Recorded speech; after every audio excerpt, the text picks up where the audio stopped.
Hello नमस्कार दोस्तों, आपका स्वागत है मेरे चैनल पीएस एजुकेशन में। दोस्तों, मैं आज आपके लिए बहुत इम्पोर्टेंट टॉपिक लेकर आया हूँ जो ग्रुप डी में एग्जाम हुए हैं उनमें पूछा गया है और आगे जो एग्जाम होंगे उनमें भी पूछा जाएगा। और जो भी एग्जाम होते हैं 90% क्या 100 के 100% एग्जामों में ये टॉपिक पूछा जाता है। बस आप एक काम करना, इस वीडियो को मेरी शुरू से लेकर अंत तक देखना। अगर आप मेरी वीडियो को शुरू से लेकर अंत तक देखोगे तो आपका ये टॉपिक बिल्कुल क्लियर हो जाएगा। और आपका ये टॉपिक क्लियर होने का मतलब है एग्जाम में आपका एक नंबर पक्का। हर एग्जाम में इससे क्वेश्चन बनता है दोस्तों। ये बहुत इंपॉर्टेंट टॉपिक है। इसका नाम है पंचायती राज व्यवस्था। मैं आपको पंचायती राज व्यवस्था क्वेश्चन ला के लिखवाने नहीं लाया हूं। मैं आपको पंचायती राज व्यवस्था इस तरीके से ट्रिक से याद भी करवाऊंगा और आपके दिमाग में बिल्कुल ऐसे सेव करके जाऊंगा इस टॉपिक को कि आपको आगे दोबारा से इस टॉपिक में प्रॉब्लम नहीं आएगी। दोस्तों, आप ये मत समझना कि मेरा एक छोटा सा बोर्ड है तो आप लाइक नहीं करते और शेयर नहीं करते। मेरा एक छोटा सा चैनल है, गरीब सा यूट्यूब चैनल है मेरा। दोस्तों, आप शेयर नहीं करते, बड़े बड़े चैनलों को शेयर करते हो। प्लीज शेयर करा करो दोस्तों, प्लीज, और लाइक भी करा करो। चलो वीडियो शुरू करते हैं दोस्तों। यह है पंचायती राज व्यवस्था बाय ट्रिक। तो पंचायती राज व्यवस्था जो है ये अनुच्छेद 243 से 243 ओ में है, भाग 9 में है। ओ में है, भाग 9 में। तो दोस्तों, ये जो अनुच्छेद है 243 से 243 ओ, ये मैं आपको बाद में करवाऊंगा। उससे पहले ये जो बेसिक जानकारी है पंचायती राज व्यवस्था की, जो आपको जाननी बहुत जरूरी है, पहले ये करवाऊंगा। उसके बाद 243 से 243 ओ अनुच्छेद आपको ट्रिक से याद करवाऊंगा। तो पंचायती राज व्यवस्था किस भाग में पड़ती है? भाग 9 में। भाग 9 में है पंचायती राज व्यवस्था। क्वेश्चन ये भी पूछ लिया जाता है एग्जाम में कि पंचायती राज व्यवस्था कौन से भाग में पड़ती है। तो भाग 9 में पड़ती है, याद रखना दोस्तों। और ये पंचायती राज व्यवस्था राज्य सूची का विषय है।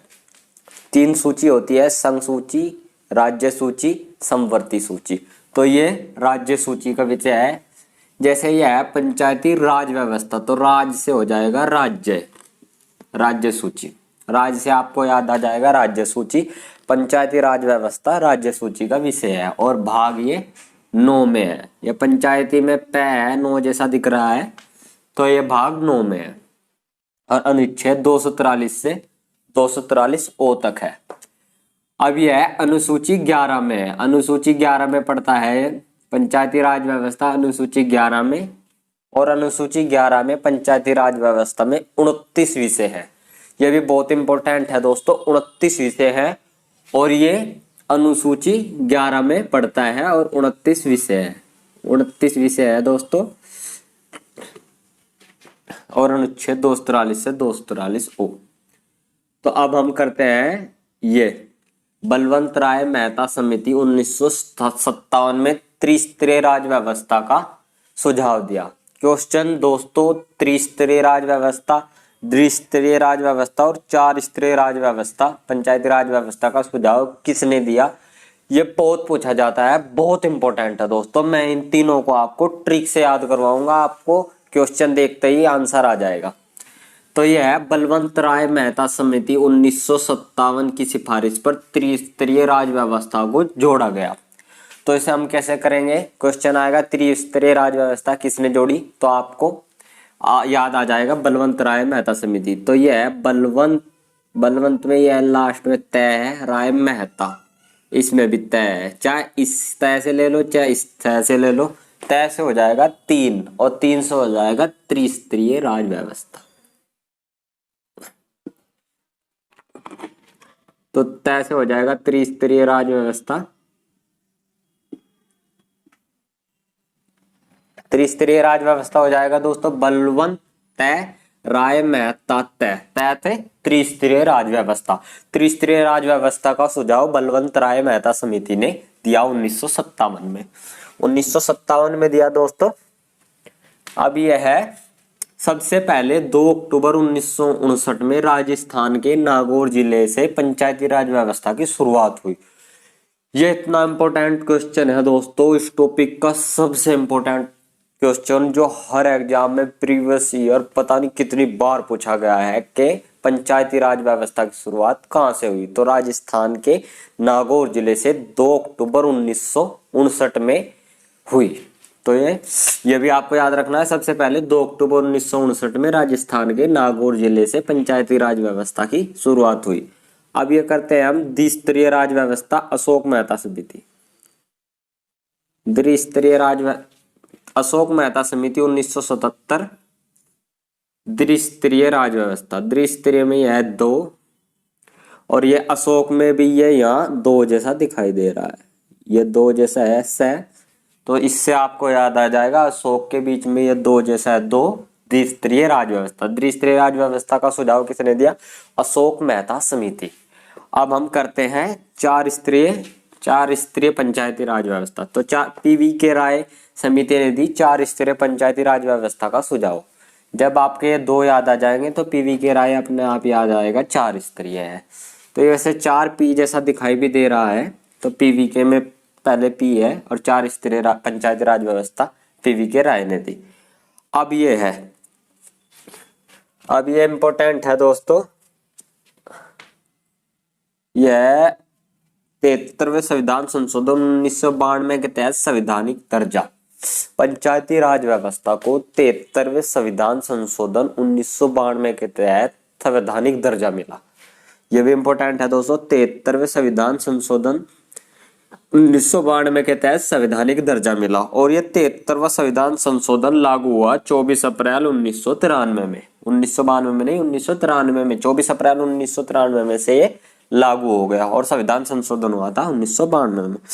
तो 24 अप्रैल को ही राष्ट्रीय पंचायत दिवस भी मनाया जाता है, यह भी याद रखना दोस्तों। 24 अप्रैल 1993 में जब ये लागू हो गया, जब इसे 24 अप्रैल से ही राष्ट्रीय पंचायत दिवस मनाया जाता है। स्थानीय स्वशासन का जनक है लॉर्ड रिपन।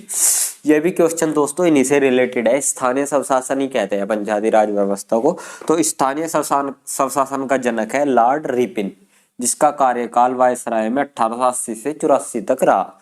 तो लॉर्ड रिपन स्थानीय स्वशासन का जनक। पंचायती चुनाव के लिए न्यूनतम आयु 21 वर्ष होती है। तो ये बेसिक जानकारी थी दोस्तों। पंचायती चुनाव के लिए न्यूनतम आयु 21 वर्ष होती है। जो पंचायती चुनाव होते हैं उसके लिए जो चुनाव का पर्चा भरते हैं उनके लिए न्यूनतम आयु 21 वर्ष होती है और जो वोट डालते हैं उनके लिए न्यूनतम आयु 18 वर्ष होती है दोस्तों, याद रखना। तो ये बेसिक जानकारी थी। अब मैं आपको कराऊंगा जो 243 से 243 ओ तक है ये अनुच्छेद, वो भी ट्रिक से अभी करवा। तो दोस्तों अब बेसिक जानकारी हुई पूरी। अब हम इसे अनुच्छेद 243 से 243 ओ तक ये ट्रिक से याद करेंगे। 243 से लेकर 243 ओ तक जो इम्पोर्टेंट है मैं वही आपको ट्रिक से याद करवाऊंगा। ज़्यादा याद करने की जरूरत नहीं है, जो ये मैंने करवाया है बस इतने याद कर लेना, एग्जाम में इन्हीं से ही पूछा जाएगा। तो ये भाग 9 में है और अनुसूची 11 में है। तो हम ये कर लेते हैं सबसे पहले ये 243। तो अनुच्छेद 243 में आती है परिभाषा।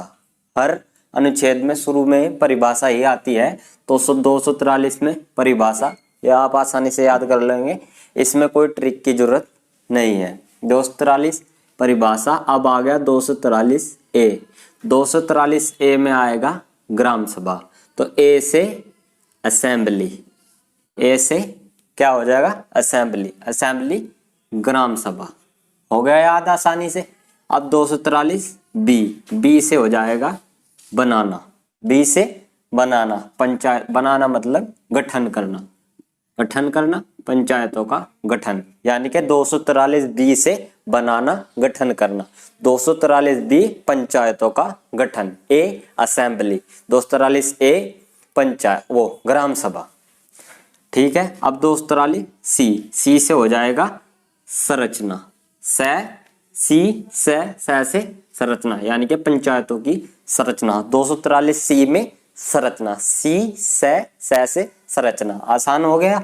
243 डी, डी से हो जाएगा दबे लोग, दबे लोग। बस हमें तो ट्रिक से याद करना है दोस्तों, बस एक वर्ड का यूज करना है, बस एक मतलब जिससे हमारे एग्जाम में याद आया। डी से दबे लोग, दबे SC ST और महिलाओं को आरक्षण, ग्राम पंचायतों में SC ST महिलाओं को आरक्षण। तो आ जाएगा आसानी से आपके याद पेपर में।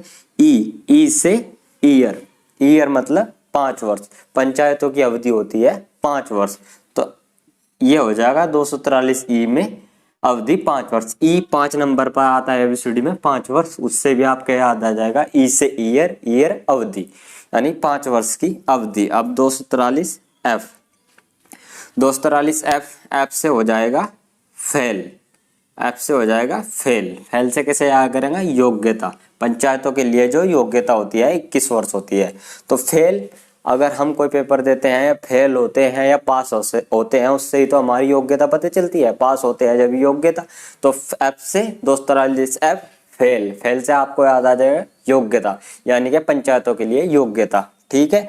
अब 243 आई, आई से हो जाएगा इनकम, आई से क्या हो जाएगा? इनकम, राज्य वित्त आयोग, और वित्त क्या करता है? वित्त आयोग इनकम देता है, तो राज्य वित्त आयोग। 243 आई, आई से इनकम, इनकम मतलब वित्त, राज्य वित्त आयोग। आसानी से याद हो गया।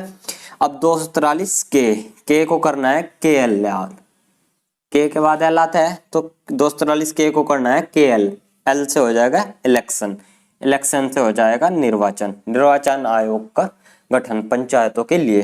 तो 243 के को करना है के एल, एल से इलेक्शन, हो गया याद। अब 243 ओ, 243 ओ है चुनावी मामलों में न्यायालयों के हस्तक्षेप पर रोक, मतलब जो ग्राम पंचायत के चुनाव होते हैं उनमें न्यायालयों के द्वारा कोई हस्तक्षेप नहीं होगा, ये होता है 243 ओ को कह सकते हैं आप जीरो, जीरो मतलब गोल, यानी कि न्यायालयों का हस्तक्षेप बिल्कुल जीरो है, न्यायालय का हस्तक्षेप नहीं है, बिल्कुल जीरो है। तो 243 ओ चुनाव मामलों में न्यायालय के हस्तक्षेप पर रोक। तो दोस्तों 243 ओ तक जितने भी अनुच्छेद इंपोर्टेंट है वो मैंने आपको याद करवा दिए और ट्रिक से याद करवा दिए। 243 परिभाषा, 243 ए से असेंबली ग्राम सभा, बी से बनाना गठन करना, सी से संरचना, डी से दबे लोग, एस सी एस टी महिलाओं को आरक्षण, ई से ईयर अवधि, एफ से फेल योग्यता, आई से इनकम वित्त आयोग, के से केएल निर्वाचन इलेक्शन, ओ से जीरो चुनावी मामलों में न्यायालयों के हस्तक्षेप पर रोक। तो ये सारा मैंने जितना भी ग्राम पंचायत में हो सकता, पंचायती राज व्यवस्था में हो सकता था बेसिक जानकारी प्लस अनुच्छेद, सारा ट्रिक से बिल्कुल A to Z खत्म करवा दिया। एक हो रहा है दोस्तों जो आर्टिकल 40 है, आर्टिकल 40 में भी ग्राम पंचायतों का गठन है, ग्राम पंचायतों का